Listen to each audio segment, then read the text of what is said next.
the lighting okay for my face right now? Actually, you kind of look majestic. Lighting check. 1, 2, 1, 2. You actually look like you're in your element, if I do say so myself. Underneath the car getting oil dripped on me? Yeah, that's definitely my element. Simba. I've gotten really good at it. Yeah. If there's one thing I hate in this world right now, it is that. Oil on your head. So, anyways.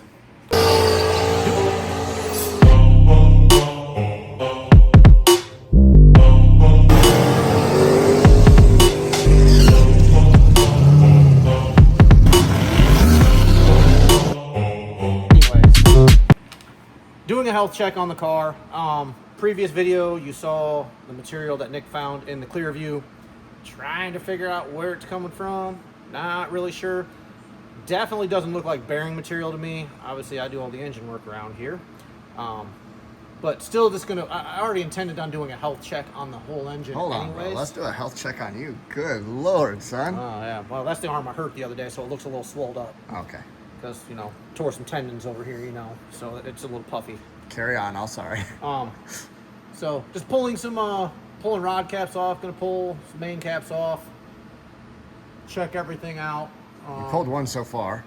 Yeah, I've got the one apart so far. Looks amazing. Lower bearing physically looks, if I can get some good lighting out here. Oh, yeah. There we go. Brand new. Which is exactly how they looked when I pulled them. Yeah, last time. I've rolled this upper out already. I didn't get it on film, but I did roll this upper out. Obviously, if the upper was coming apart, it'd run it through the lower, and you'd see a bunch of gouges in the lower anyways. But upper looks brand new still, too. So, just going to go through, pull all the rods, check them all, retorque everything, pull all the mains, check them, retorque that stuff, and then, you know, noticed in the oil pan when we checked it that there's no aluminum shavings in the oil pan at all, nothing in the oil pan at all on the bottom, or the screens leading into the dailies. Like, everything is completely clean, so I don't think that we're going to find anything in here. But you know what? It's easy to find it now and fix it. Plus, just do a health check. We've been out beating on this thing. You know, we just went, you know, had a 672 average, drove, you know, 700-ish miles, and had a 672 average for the week. So it doesn't hurt to check things out anyway you look at it, you know. For sure. You know, rather find something now than find something when a rod exits the chat or something stupid, you know. Sure. But, which shouldn't, but. Due diligence. We'll throw a time lapse up and let you all watch me get covered in oil. So here's what I'm going to actually do. I'm going to leave it on recording. Yeah. I'll leave it on record the whole time. All right, Dave. What you got going on? So, I'm actually about to run down around the corner to a buddy's shop. I don't have any bearings like this here, but I'm going to replace one bearing. It's not bad, but it is through the coating. It's definitely a detonation issue. We did run it undertimed, overfueled a few times. Probably detonated a little bit on this hole, but you see it's kind of just knocked the coating off that upper half on this rod. This is number 7, so I'm just gonna roll a new bearing into this hole. This isn't this material we're seeing, you know. There's literally, it's just the coating, the black coating missing off the bearing. The bearing is still there. It's still, you could put this in and still be okay.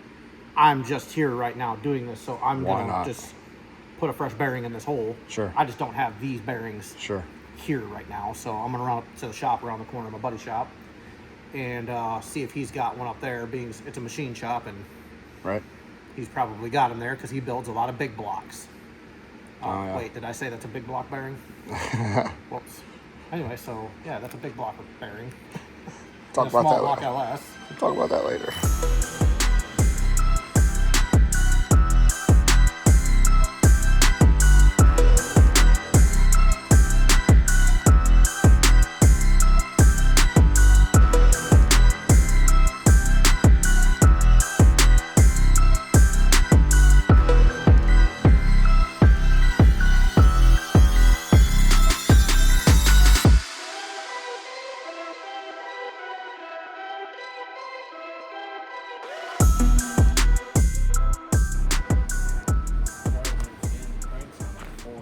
Yeah, so went down the road to my buddy's machine shop. Managed to round up a nice bearing to roll back in here. So I'm gonna roll this new bearing up into here. Like I said, that one's, it's not bad, but it's had some detonation on the top. So I'm here, just put a new one in. What's a $20 bearing? So let's slap that in there, continue on, check some mains out. If I do find anything with mains, I do have mains and all that stuff here. So I just didn't have a big block Chevy rod bearing. I have small block Chevy rod bearings. So we are gonna continue on, checking things out, get this thing back together.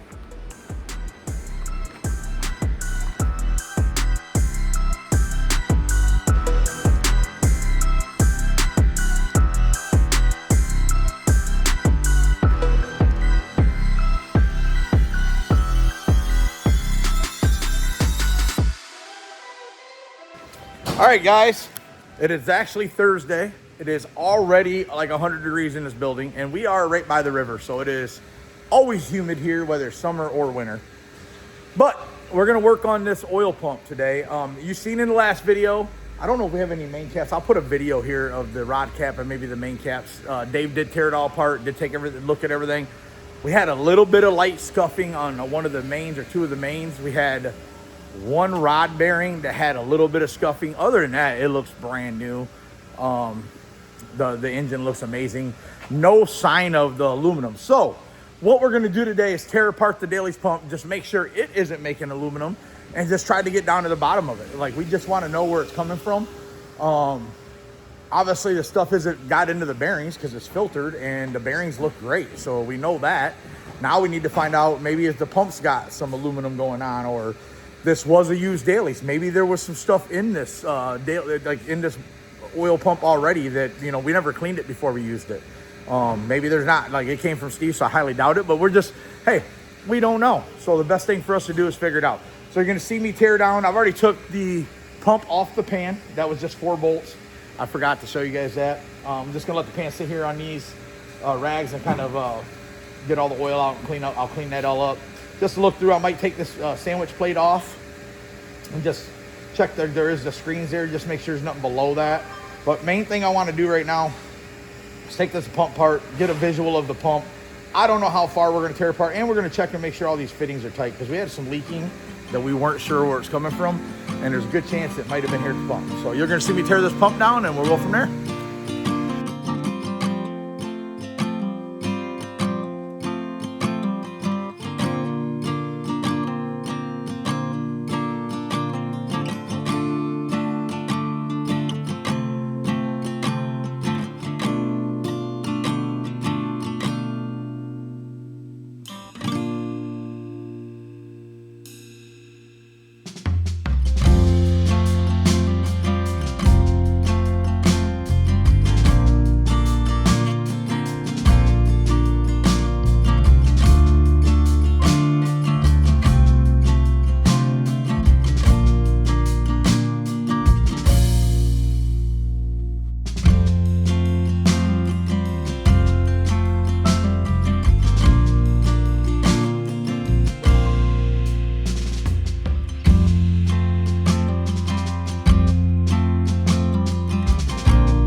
seen in the video, you took the oil pan off and you checked the bearings out. How did everything look, and what do you assess from what you've seen so far?